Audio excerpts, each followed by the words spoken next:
But Linda, we are so excited to have you. I would love for you to give our listeners the short, 1 to 2 minute version of your story from Cubicle to CEO, that journey of going from being an employee to working for yourself as an entrepreneur. So I'm Linda. I founded Panda Cup Stories, which is both a webcomic. It started as a comic strip, and now it's an online platform where I teach programs related to Chinese culture. So specifically Chinese language, as well as recently Sichuan food.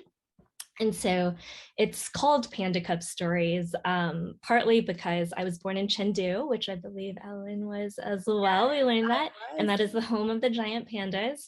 And so I immigrated with my family to the US when I was 4. So when I was just a panda cub. And that's kind of like the origin of the name. So I went to Duke as an undergrad and I graduated, and basically I worked mostly in higher education for the first part of my career. And I didn't start really transitioning until I was 25.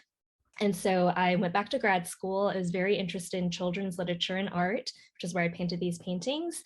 But even after that pivot, I kind of like sort of tried a lot of different things and was trying to find my path for about 4 or 5 years before last year, which is when I actually started my business, which kind of transformed my like exploring in multiple ways of like, this is the art I like, this is the art I like to make, is this art people will buy, is it art people will publish, to really being able to take kind of my destiny in my own hand, and yeah, and then build out my business alongside my artwork.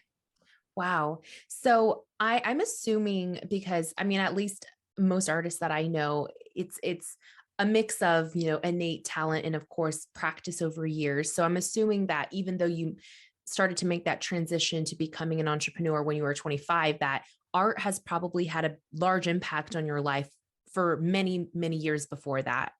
Yes, absolutely. I mean, I've been drawing and painting for all of my life. So, like, one of my earliest memories is like, scribbling on a piece of paper with a crayon and like drawing versions of stories that I was listening to on like books on tape, like literal audio tape, because I'm that old.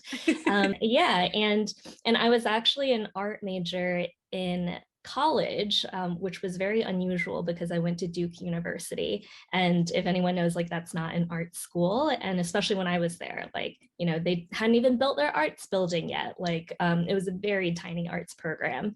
And that was kind of a surprise for my family because I was political science for the majority of the time. But I like switched basically. So I guess like the transition was like, oh, I want to focus on art.